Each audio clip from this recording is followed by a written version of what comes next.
할렐루야.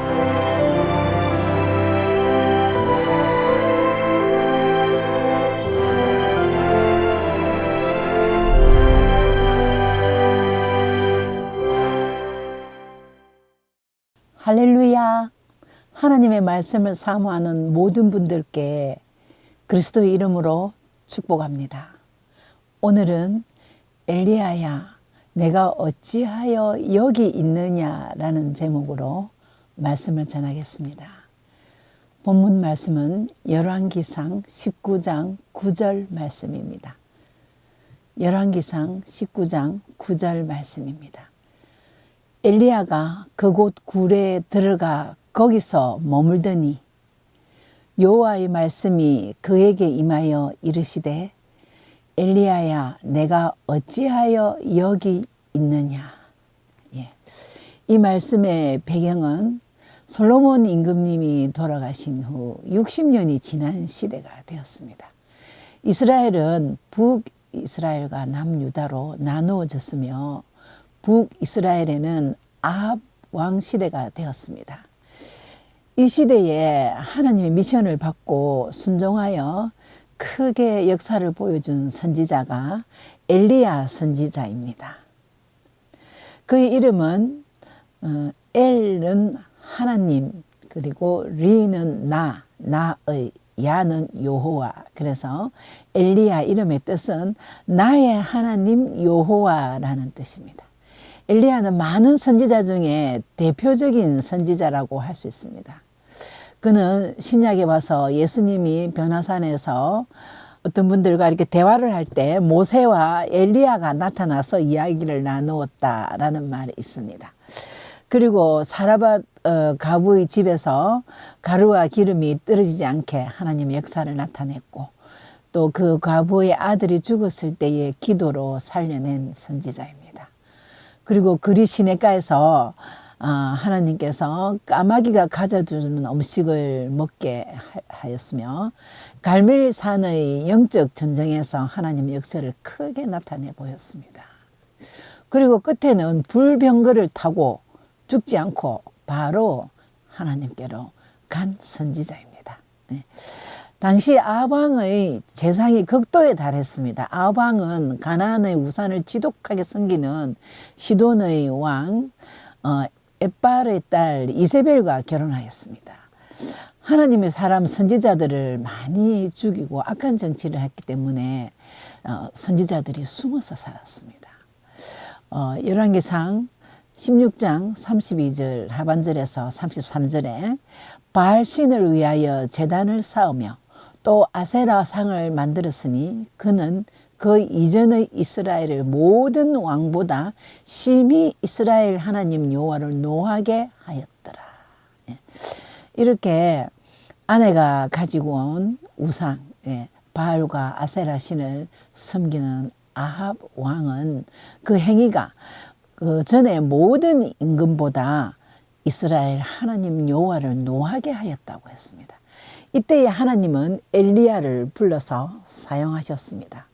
엘리야는 야고보서 5장 17절에서 18절에 보면 엘리야는 우리와 성정이 같은 사람이라고 했습니다. 그러니까 즉 말하자면 평범한 사람인데 하나님이 부르셔서 비범한 사람으로 사용하셨다는 것입니다. 그렇습니다. 하나님께서 사용하실 때는 평범한 사람도 비범한 능력을 주시는 것입니다. 적어도 사명 감당하기를 원하는 사람에게는 하나님께서 능력 주시고 물질도 주신다는 것입니다. 사명을 피하고 사명을 아주 우습게 여기고 하나님 앞에서 자기의 맡은 바 소명을 다하지 않을 때는 능력도 물질도 하나님께서는 허락하지 않으신다는 말도 되는 것입니다. 근데 하나님이 엘리야에게 준 첫 번째 미션은 아합 왕에게 가서 앞으로 수년 동안 비와 이슬이 있지 아니할 것이라고 여호와의 징벌을 선포하는 것이었습니다. 그때 당시에는 아합 왕이 경건한 자를 많이 죽이는 시대였기 때문에 엘리야가 이런 하나님의 예언을 전하는 것은 목숨 걸고 가야 하는 것입니다. 하지만 엘리야는 기꺼이 순종했습니다. 그리고 하나님은 엘리야를 그들의 손에 죽게 버려두지 않고 그리 시냇가에 숨기시고 까마귀를 통해서 아주 초자연적인 방법으로 그를 먹였습니다.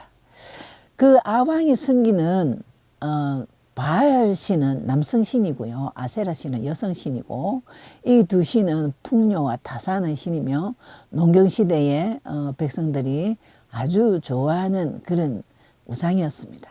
하지만 이러한 잡신들은 하나님의 노를 감당할 재간이 없었습니다. 하나님의 섭리 아래서 절대로 비를 내리지 못했던 것입니다. 하나님께서는 아합으로 하여금 살아계신 하나님을 깨닫게 하고, 그 다음에 여호와께서 다스리는 능력을 알게 해주고 싶으셨습니다. 그 후에 이스라엘은 3년 6개월 동안 가뭄이 극심해지고 나중에는 짐승들에게 먹일 그런 더러운 물조차도 없게 되었습니다. 자, 하나님의 때가 되었을 때에 엘리야를 그 영적 전쟁터 갈멜산으로 보냈습니다. 제단을 쌓고 서로 이제 엘리야와 그리고 그 거짓 선지자들이 850명이 붙어서 서로 자기 신을 부르고 응답하는 신이 그 제단에 불을 붙이게 되면 그 신이 진짜 하나님이라는 그런 내기를 하게 되었습니다. 자, 그런 잡신들은 그 추종하는 거짓 선지자들이 하루 종일 별짓을 다 하고 불러도 불을 붙이지 못했습니다. 결국 엘리야의 하나님이 이기고 거짓 선지자들은 다 죽게 되었습니다. 이를 아합 왕은 왕후 이세벨에게 세세하게 낱낱이 전달했습니다. 이세벨은 많이 화가 났습니다. 사환을 엘리야에게 보내서 죽여버린다고 통보를 했습니다. 열왕기상 19장 2절에 이세벨이 사자를 엘리야에게 보내어 이르되 내가 내일 이맘때에는 정녕 내 생명으로 저 사람들 중 한 사람의 생명 갖게 하리라. 아니하면 신들이 내게 벌 위에 벌을 내림이 마땅하니라 한지라. 예. 사실 이세벨은 엘리야를 죽일 능력도 없었습니다. 엘리야의 하나님이 위대하심을 직접 경험했기 때문에 무서웠을 것입니다. 근데 엘리야에게 겁주고 허풍치면서 좀 스스로 떠나주기를 바라면서 그 모든 탓을 엘리야에게 돌리는 겁니다. 너 때문에 비가 안 왔고 너 때문에 우리 신들이 하지 못했다 이런 겁니다. 참 사람의 심리가 참 이상하지요. 그 오스트리아의 정신분석학자 지그문트 프로이드라는 사람의 방어 기제 이론이 있습니다. 그 중에 투사라는 용어가 있는데 이 이세벨의 심리가 꼭 이렇게 투사하는 사람의 심리와 아주 유사한 상태입니다. 이건 어떤 거냐면 자신의 욕망으로 도저히 받아들일 수 없는 자신의 실패, 잘못됨을 타인의 탓으로 돌려버립니다. 그래서 불편한 감정을 다른 사람에게 아주 기인시켜서 갈등의 권한을 제시하고자 제거해버리라고 합니다. 이것은 자신에게도 남에게도 아주 불편하게 하는 인간의 악한 속성인 것입니다. 아무리 왕이고 고매한 인격을 가진 왕후라 할지라도 사탄에 사로잡히면 이런 추잡한 인간의 모습을 갖게 된다는 것입니다. 아합과 이세벨은 하나님의 능력을 보았으면 정녕 이런 짓을 할 것이 아니라 항복하고 하나님을 인정해야 합니다. 근데 도리어 엘리야를 찾아서 죽이려고 하고 더 악해졌습니다. 반면에 성경의 여러 왕들이 하나님의 역사를 보고 그 자리에서 하나님을 찬양한 모습도 많이 있습니다. 애굽의 바로 왕은 요셉이 꿈을 해석하는 걸 보고 창세기 41장 38절에 바로가 그의 신하들에게 이르되 이와 같이 하나님의 신에 감동된 사람을 우리가 어찌 찾을 수 있으리요 하고 하나님을 인정했습니다. 다니엘서 2장 47절에는 너희 하나님은 참으로 모든 신들의 신이요 모든 왕의 주제로다 이러면서 다니엘이 믿는 하나님을 느부갓네살 왕은요 다니엘이 꿈을 해석했을 때 바로 너희 하나님이 참으로 모든 신들의 신이요 모든 왕의 주제시로다 찬양했습니다. 다리오 왕도 다니엘의 그 친구들을 사자굴에 던져놓고 사자들이 물지 않는 것을 보고 조서를 내렸습니다. 내 나라 관할 아래 있는 사람들은 다 다니엘의 하나님 앞에서 떨며 두려워할지어다. 얼마나 정직하게 왕의 인격답게 하나님의 존재를 인정했습니까?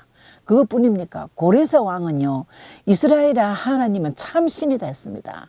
그러면서 너희 중에 무릇 그 백성 된 자는 다 유다로 돌아가서 예루살렘 성전을 건축하고 우리가 가져온 금그릇, 은그릇, 그리고 짐승들까지 다 예물로 도와줘라. 그리고 너희가 돌아가서 예루살렘 성전을 건축하고 너희 하나님을 섬기고 살아라고. 예, 그런 왕들도 많이 있는데 아왕은 모든 탓을 엘리야에게 돌리고 엘리야를 죽이려고 했습니다. 그때 엘리야는 참 허망했습니다. 인간적으로 목숨 걸고 하나님의 명령을 순종했건만 내일 이맘때 되면 죽인다는 그 말에 너무 우울하고 너무 슬프고 그리고 겁이 났습니다. 예, 인간인지라 도망을 갔습니다. 그래서 그 갈멜산에서 많은 거짓 선지자들 850명을 다 이렇게 제끼고 자기 혼자 하나님의 능력을 힘입는 그 모습은 어디 간지 없고 이렇게 나약해져서 그냥 자기 사환들을 데리고 멀리 부엘세바라는 곳, 여기서 예루살렘 엘리야가 있는 곳에서 부엘세바까지는 한 140km 되는데 울산에서 대구 가는 정도만큼의 거리보다 더 가야 합니다. 그까지 가서도 이제 거기 부엘세바에 또 자기 데리고 온 비서들 사환들을 놔두고 하루길 더 가서 로뎀나무 아래 누워서 하나님, 차라리 나는 죽고 싶습니다. 지금 내 생명을 거두세요 하고 그냥 누워서 뻗어버렸습니다. 그 로뎀나무는 사막에서 가장 생명력이 가능한 식물이고 뿌리를 깊게 내리는 식물입니다.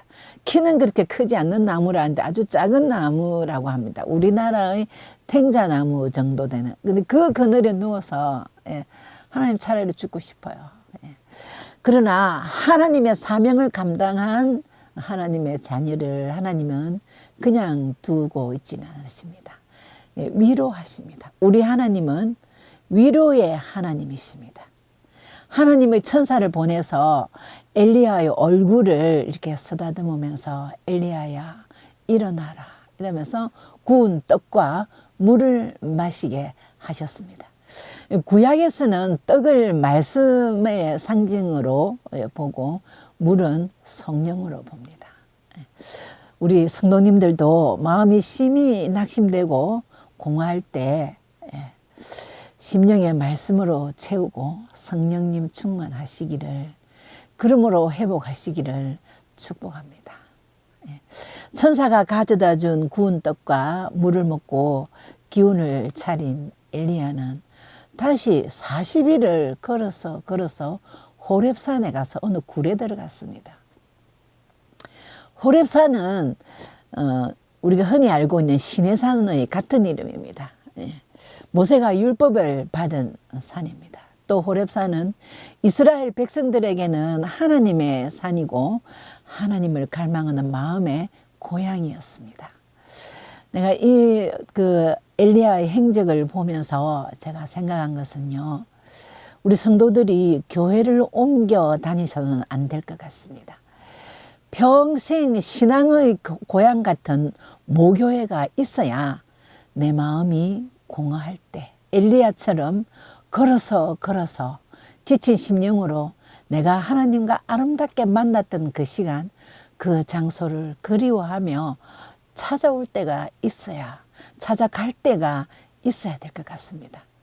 그렇다면 내 자녀에게도 그 자녀가 어릴 적부터 교회를 옮겨 다니지 말고 그 자녀에게 신앙의 고향 같은 모교회를 만들어주는 것이 바람직한 신앙생활의 기초가 될 것 같습니다.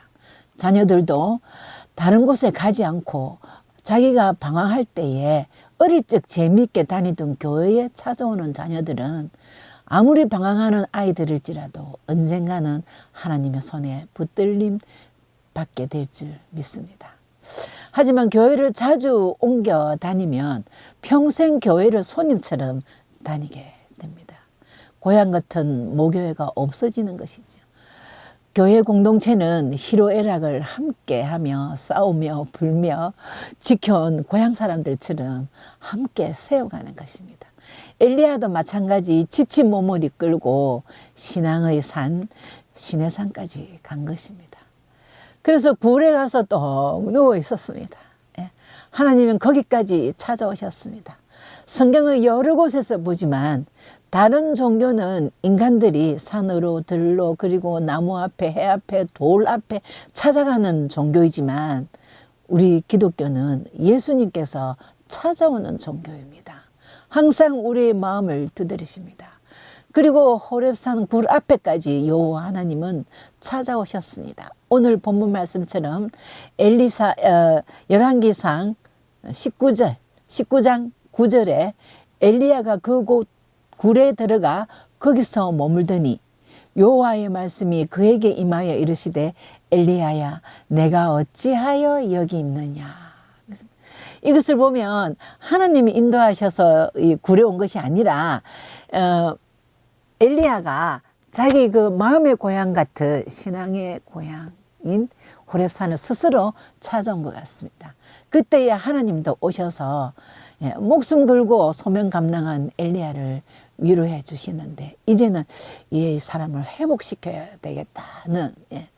근데 이렇게 하나님을 못 만나면 엘리야는 결국은 이세벨의 계획대로 야 너 제발 내 앞에서 좀 이렇게 꺼져달라 하는 그런 이세벨의 계획대로 움직이고 있는 꼴이 되는 것입니다. 우리가 예배당에 앉아 있어도 예수님을 사모하지 않으면 결국 사탄의 계획에 따라 움직이게 됩니다. 성도님들은 하나님의 위로하심을 받고 낙심과 절망을 넘어서 회복하는 믿음의 축복을 갖기를 기원합니다. 다시 말씀으로 돌아가겠습니다.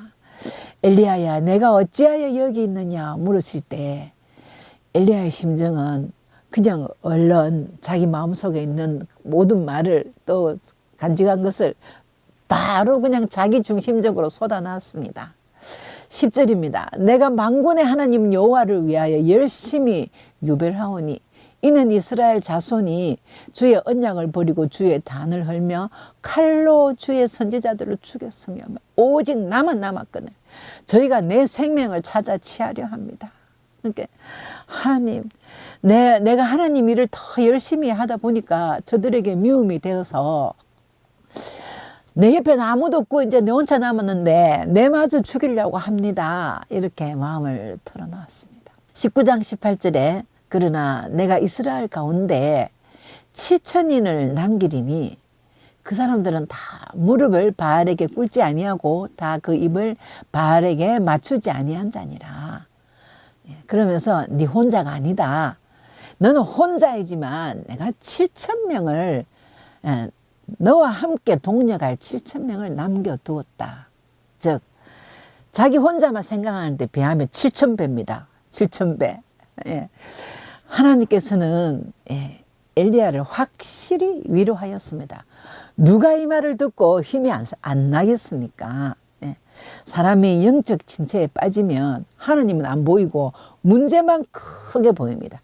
그래서 말씀은 묵상 안 하고 날마다 앉아서 문제만 묵상하게 되는 모습이 됩니다. 그러면 사탄이 좋아합니다. 근데 열왕기상 19장 11절 12절에 여호와께서 이르시되 너는 나가서 여호와 앞에서 산에 서라 하시더니 여호와께서 지나가시는데 여호와의 앞에 크고 강한 바람이 산을 가르고 바위를 부수니 바람 가운데 여호와께서 계시지 아니하며 바람 후에 지진이 있으니 지진 가운데 여호와께서 계시지 아니하며 또 지진 후에 불이 있으니 불 가운데도 여호와께 계시지 아니하였더니 불 후에 세미한 소리가 있는지라. 그렇습니다.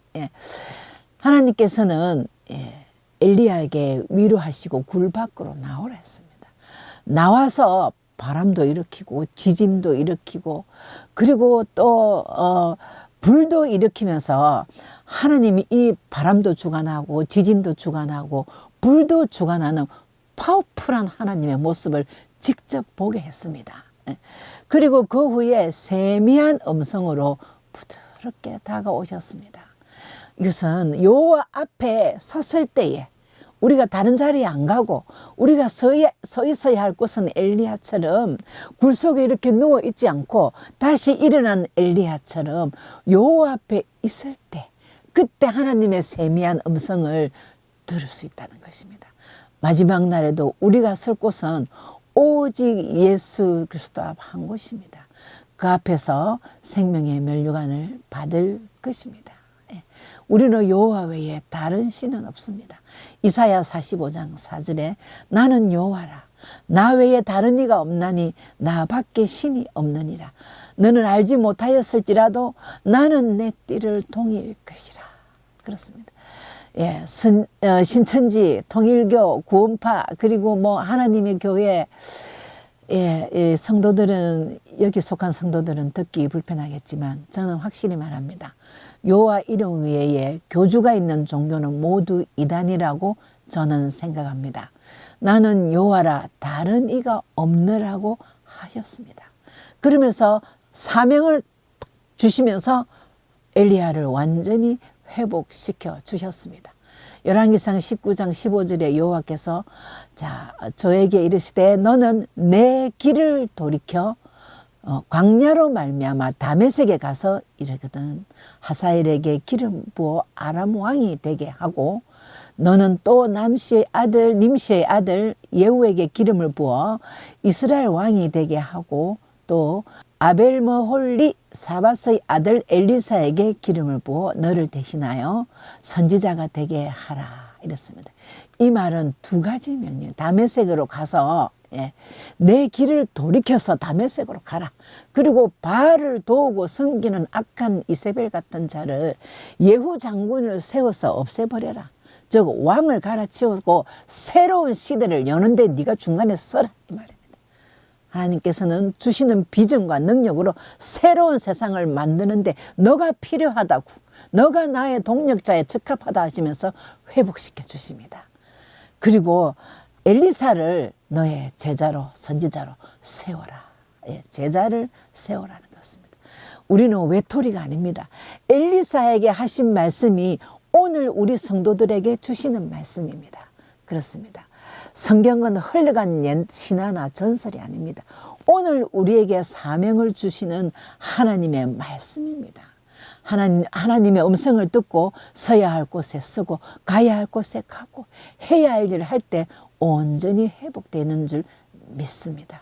로마서 11장 5절 그런 적 이와 같이 은혜를 따라 택한 자 지금도 남은 자들이 있느니라. 우리를 위하여 7,000명의 군사들을 세워놓고 역사의 거루투기를 만들어 놓고 우리에게 사명을 주시고 회복시켜 주시는 것입니다. 결론입니다. 인생에는 내 마음대로 되지 않는 것이 많이 있습니다. 엘리야처럼 하나님의 역사를 많이 본 사람도 이렇게 낙담하는데 우리 인생은 오죽하겠습니까? 목사가 된 사람도 장로, 집사, 중직자가 된 사람도 열심히 특심인 사람도 때로는 낙심이 됩니다. 근데 그때마다 도망가고 죽고 싶다고 절망하고 이렇게 하지 마시고 말씀과 성령의 충만함으로 하나님께서 내 길을 돌이켜라 하셨는데 길을 돌이키시기를 축복합니다. 요술방망이처럼 뚝딱 꽂히는 것이 아니라 거룩한 사명으로 치료하시고 회복하시는 하나님이 우리와 함께 계십니다. 하나님의 뜻을 쫓아 사명 감당하며 내 영혼이 온전한 믿음으로 회복되기를 원하신다면 우리는 여호와 앞에 서 있어야 합니다. 그리고 주저앉아 있는 그 길에서 일어나 길을 돌이켜야 됩니다. 여호와 하나님 외에 다른 이는 없습니다. 따라서 오직 아버지 품 안에서 일어나라. 그리고 내 앞에 서라. 이 말은 일어나서 내 품으로 들어오라는 하나님의 강력한 간청입니다. 하나님의 음성을 듣고 서야 할 곳에 서고 가야 할 곳으로 가서 해야 할 사명 잘 감당하여서 온전히 회복되시기를 축복합니다.